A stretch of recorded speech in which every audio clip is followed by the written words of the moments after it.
बिस्मिल्लाहिर्रहमानिर्रहीम। Welcome back to math solver. आज की इस वीडियो में हम कैंटाब ग्रेड 9 से exercise 3.3 question number 11 and 12 solve करेंगे।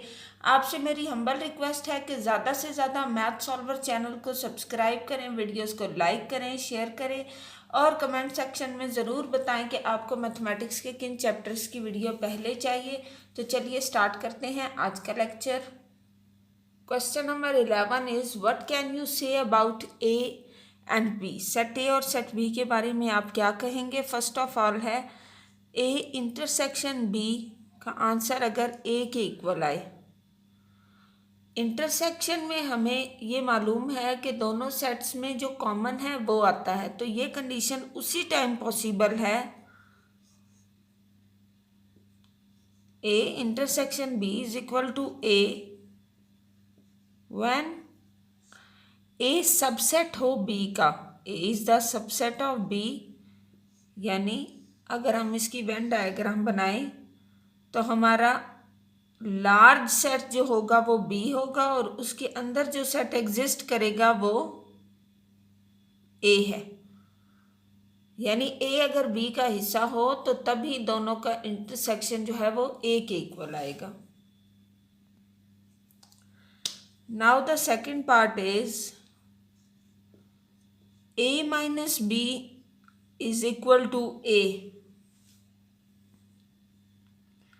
if b is equal to empty set। अगर b हमारा empty के इक्वल हो जाए तो a माइनस empty हमारा a ही आएगा। Now third part is a intersection b is equal to B intersection A. जिस तरह आपने कम्यूटेटिव प्रॉपर्टी रियल नंबर पढ़ी है जिसके according A plus B is equal to B plus A और A multiply B is equal to B multiply A, इसी तरह sets में भी है ये commutative property of intersection. Intersection की ये कम्यूटेटिव प्रॉपर्टी है। Now the fourth part is A minus B is equal to B minus A. ये कब एग्जिस्ट करेगा? If A and B are same.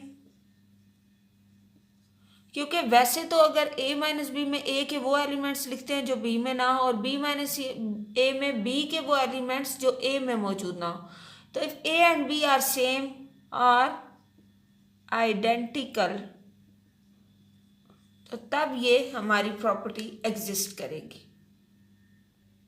Question number 12 is if a is equal to 1 2 3 4 5 and b is equal to 2 3 6 7 draw one diagram of A intersection B and A union B. सबसे पहले आप A union B find out करें। A set के elements लिखेंगे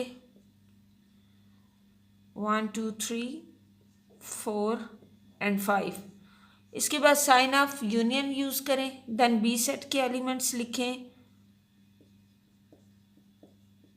अब collectively union में आप दोनों सेट्स के एलिमेंट्स को इकट्ठा लिखें 1 2 3 4 5 6 एंड 7।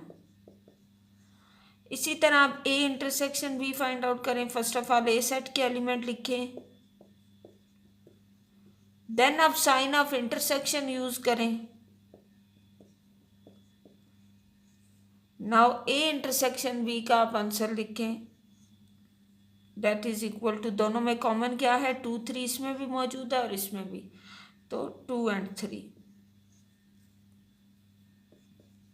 तो ये आपके पास ए इंटरसेक्शन भी है और ये आपके पास ए यूनियन भी है। अब आपने वेन डायग्राम ड्रॉ करनी है।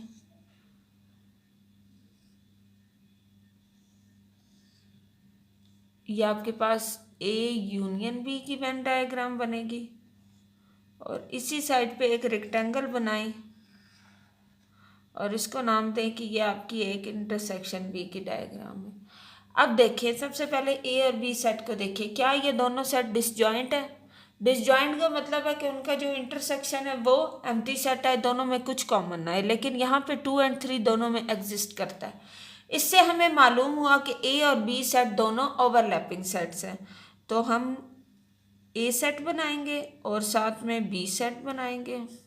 इस साइड पे भी आप ए सेट ड्रा करें और साथ में बी सेट, और इनको ओवरलैप करें। अब जो आपके पास